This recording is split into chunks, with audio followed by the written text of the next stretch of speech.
The ride in the cart looked neither smooth nor comfortable. Ben held Red's hand as she sat on the bench. Every edge was as crooked as the tall man's body, and the wheels were hardly round, so the cart would sometimes jolt and tilt violently as it moved.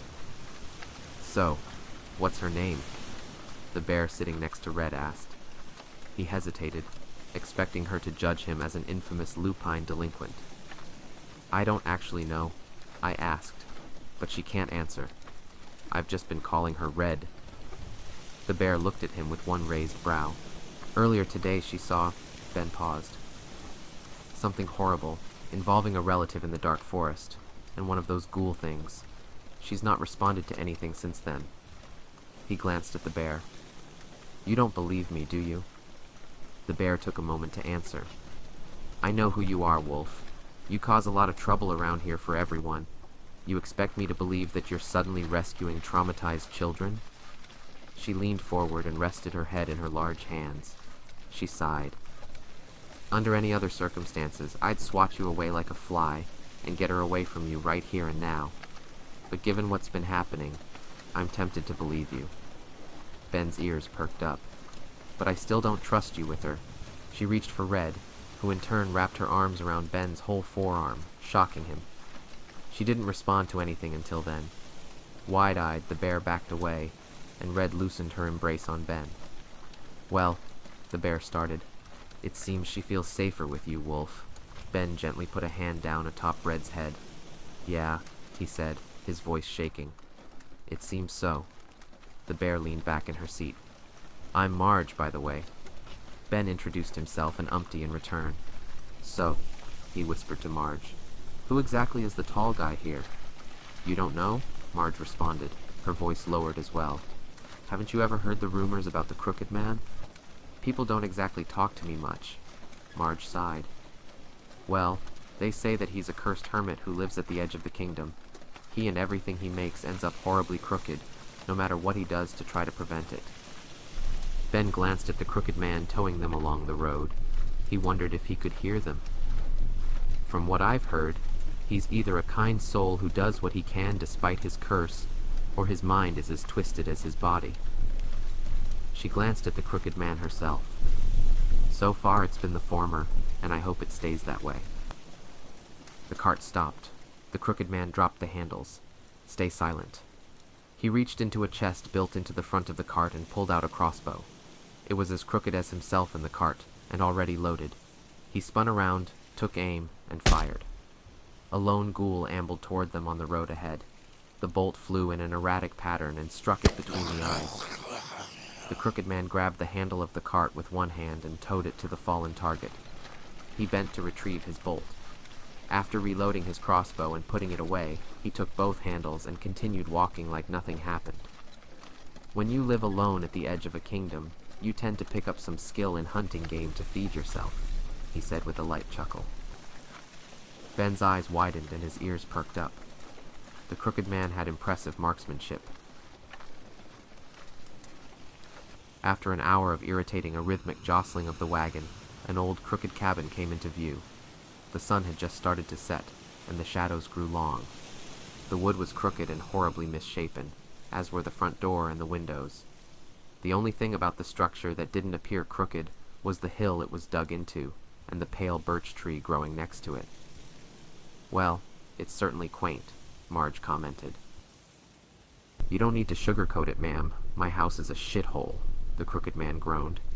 "Uneven floors, crooked door frames that I'm always banging my head against, windows that are awkward to look out of, and when I need to replace something, anything I get won't fit."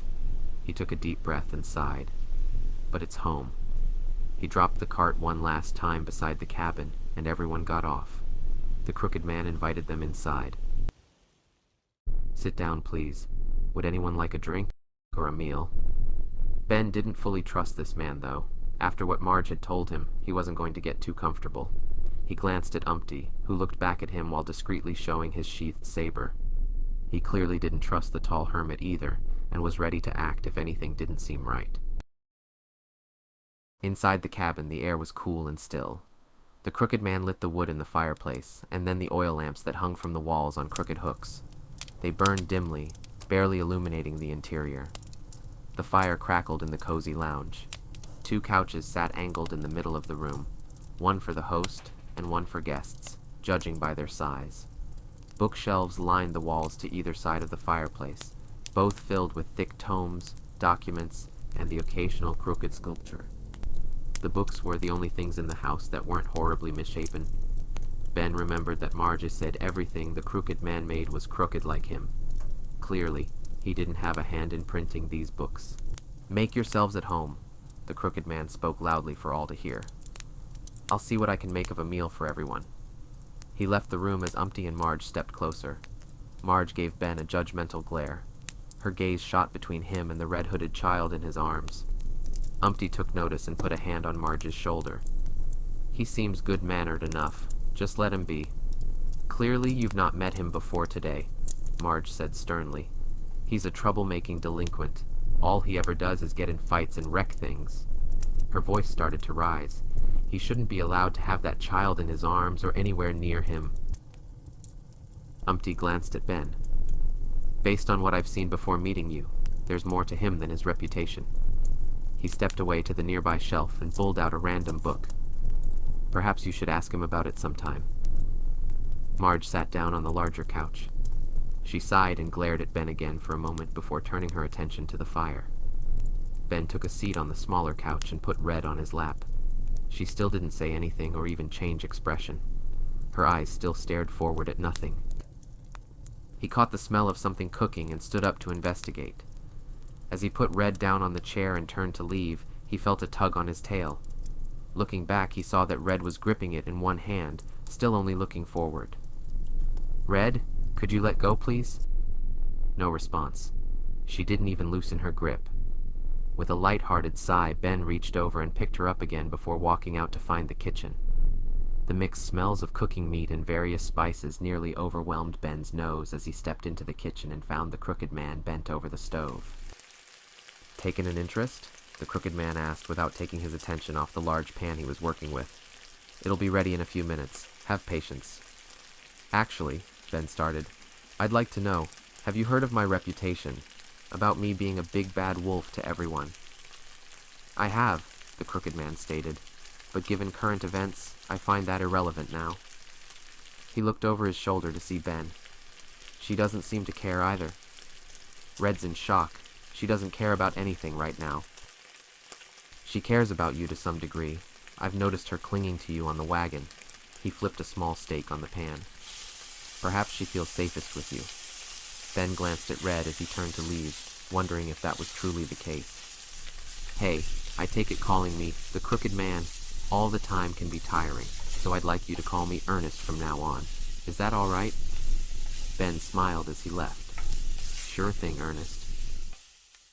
Dinner had been served. Everything was well cooked, and the seasoning made the flavor remarkable. Nearing the end of what was on his plate, Umpty broke the silence. "So, what's our plan of action? We need to do more to protect ourselves than hole up in a hermit's house in the middle of nowhere." "I fully agree," Ernest stated. "It's only a matter of time before those things find us out here, and having just one crossbow to defend ourselves isn't going to cut it. And going in for melee isn't a good option. Sure, we can kill a few that way, but we'd risk getting swarmed and eaten if there are too many." Benjamin couldn't believe what he was hearing. "Sir Umpty, didn't you say those things used to be the townsfolk? That something turned all the people into those ghoul things?" Marge and Ernest froze and glanced at Ben before turning their attention to Umpty. "Is that true?" Ernest asked the royal guardsman. "Word for word, but does that matter now?" Umpty spoke nonchalantly, unaffected by this disturbing fact. "It absolutely matters," Marge shouted at him. "If those monsters used to be people, then we can't just kill them all off. They are not people anymore. They might as well be dead already." Marge slammed a fist against the table, and the force made everything on it jump. "We should try to help them. If it's a curse, we can find a way to break it." "It's no curse, ma'am." Umpty didn't raise his head.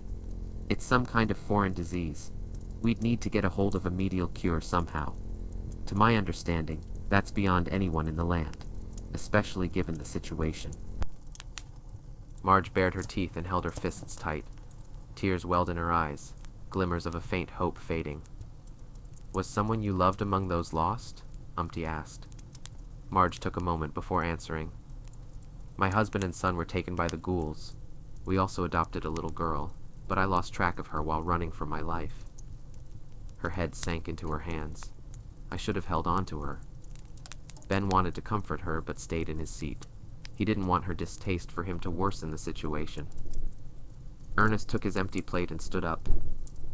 I think we should continue this conversation another time.